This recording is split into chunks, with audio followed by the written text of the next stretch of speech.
Nous conseillons vivement aux administrateurs Keeper d'activer les paramètres de sécurité suivants.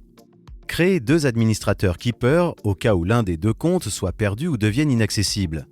Les administrateurs Keeper détiennent les clés de chiffrement utilisées pour accéder à la console d'administration, approvisionner les utilisateurs, gérer les politiques d'exécution et effectuer des tâches administratives quotidiennes.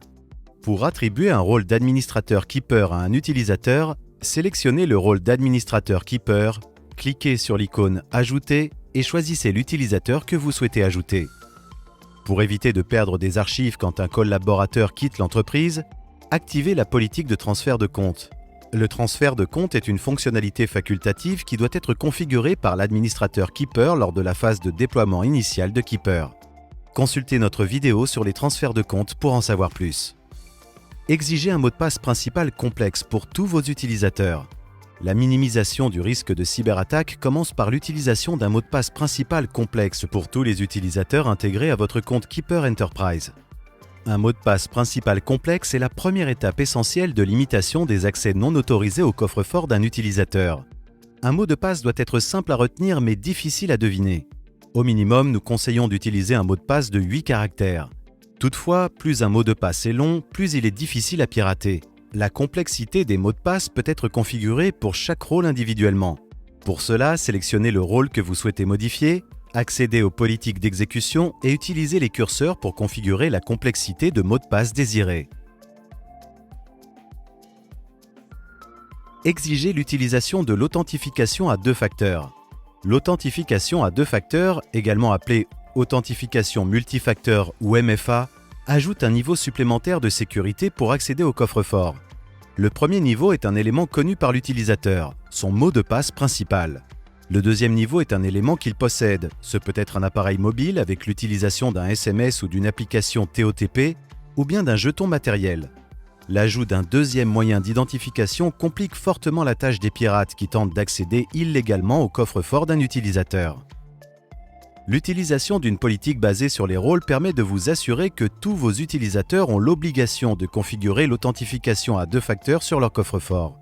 Les utilisateurs SSO doivent s'assurer que l'authentification à 2 facteurs est configurée sur leur fournisseur d'identité au minimum. Keeper recherche une connexion effectuée à l'aide d'une authentification SSO et demande une vérification par email sur les nouveaux appareils. Pour plus de sécurité, l'authentification à 2 facteurs peut être activée sur le compte Keeper. Nous conseillons aux administrateurs d'activer la récupération de comptes pour leurs utilisateurs. En raison de l'architecture Zero Knowledge de Keeper, une configuration supplémentaire peut être nécessaire pour la récupération de comptes. Si l'authentification unique est utilisée, l'administrateur peut effectuer la réinitialisation du mot de passe de l'utilisateur final via l'interface de gestion des utilisateurs du fournisseur d'identité. Les utilisateurs qui utilisent un mot de passe principal n'ont pas cette option. Des étapes supplémentaires sont nécessaires pour que la récupération soit possible. La première option pour les utilisateurs utilisant un mot de passe principal est une solution de libre service qui consiste à répondre à une question de sécurité personnalisée de récupération. Cette information est collectée lors de la configuration du coffre-fort.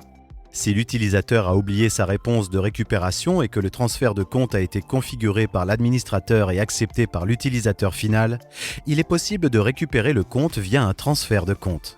Demandez à vos utilisateurs de configurer une question de sécurité de qualité. Il est demandé à l'utilisateur de sélectionner une question de sécurité personnalisée et sa réponse.